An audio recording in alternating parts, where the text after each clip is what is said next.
There'll be brighter days.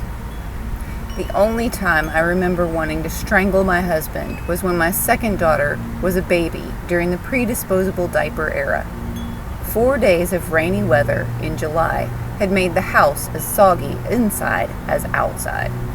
Almost every diaper was washed and continued to hang damply on the lines strung over the unlit gas floor furnace in the hall. I was frantic. I checked the Sears catalog for automatic washer and dryer measurements. Sure enough, those appliances would fit in a space Harold had put a window seat chest when he had enclosed the back porch the year before. I shared the information with Harold when he came in from Mayo Vocational School, where he taught drafting. "Aw, girl," he said cheerfully, "there'll be brighter days." I wanted to brain him. He was right, of course. The weather changed the next day. The diapers dried, and Patty was never without a dry diaper.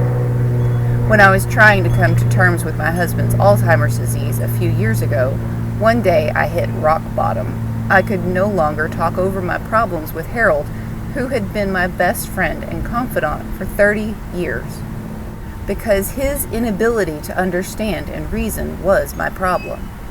My mother was dead, and my pastor was undergoing much the same difficulty as I.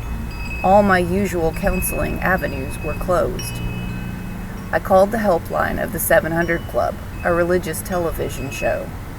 The counselor who picked up was a Mennonite preacher volunteer who was the same age as Harold and familiar with the Alzheimer's disease.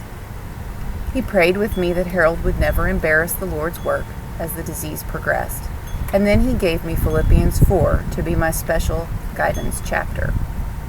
That winter I spent many hours reading and rereading that Bible chapter. Sometimes I read it 20 times before a special passage connected with my brain. Sometimes, "My God shall supply all your need" would hit me, or "I can do all things through Christ." Perhaps the verse that spoke would be one that says, "Whatsoever things are pure, just, lovely, honest, and of good report, think on these things." Sometimes, "The God of peace shall be with you" would leap off the page.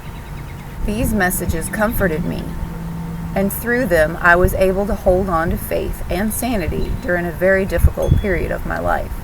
Philippians 4 was the ladder on which I climbed out of the pit of depression, and the foundation that helped me to rest on the firm assurance that there'll be brighter days.